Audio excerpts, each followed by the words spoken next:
कि कैसे अगर सदगुरु के रूप में तो जहाँ बाबा हरदेव सिंह जी हम सबके साथ उस तरह अपना सिखलाई को शेयर करते थे।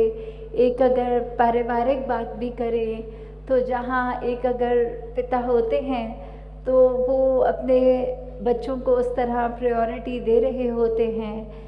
पर यहाँ दासी इतनी लकी थी कि पिता ने हमेशा सत्संग को बच्चों से भी ऊपर का दर्जा दिया है।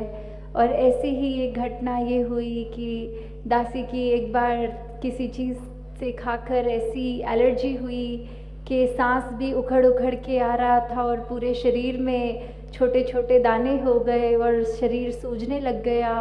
और उसी समय ये डॉक्टर को घर पे बुलाकर, जहाँ डॉक्टर ने कहा कि हॉस्पिटल में एडमिट करना पड़ेगा। उम्र भी दासी की छोटी ही होगी, कोई 5वीं 6वीं कक्षा में होगी दासी।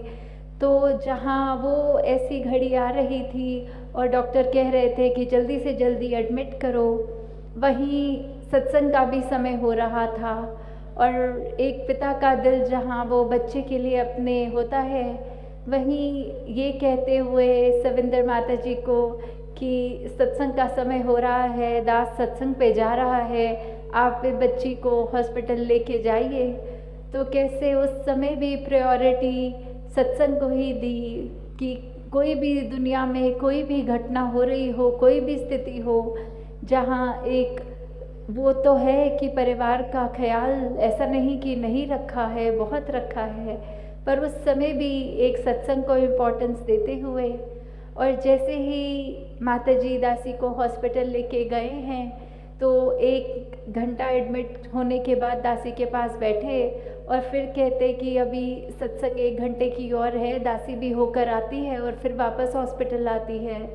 तो कैसे उस समय भी यही शिक्षा रही और वही दासी चाहेगी हर घर में भी ये शिक्षा रहे कि कोई भी स्थिति हो, परिवार को भी ये मोटिवेशन रखनी है कि आगे होके ये सत्संग माँ यही सबसे इम्पोर्टेंट है, सेवा सुमिरन ही सबसे इम्पोर्टेंट है। बाकी स्थिति तो क्षणभंगुर है, कुछ समय है, फिर बदल जाएगी स्थिति, पर ये रूह की खुराक इसने हमेशा रहना है, इसके साथ जुड़कर ही ये पार उतारा हो सकता है। तो ये शिक्षाएं जो हर पल से मिशन में रही हैं कि ये ब्रह्म ज्ञान, ये निरंकार, हम इसी के साथ जुड़ते चले जाएं और अपने जीवन को संवार लें। सत्संगत जी, धन्यवाद जी।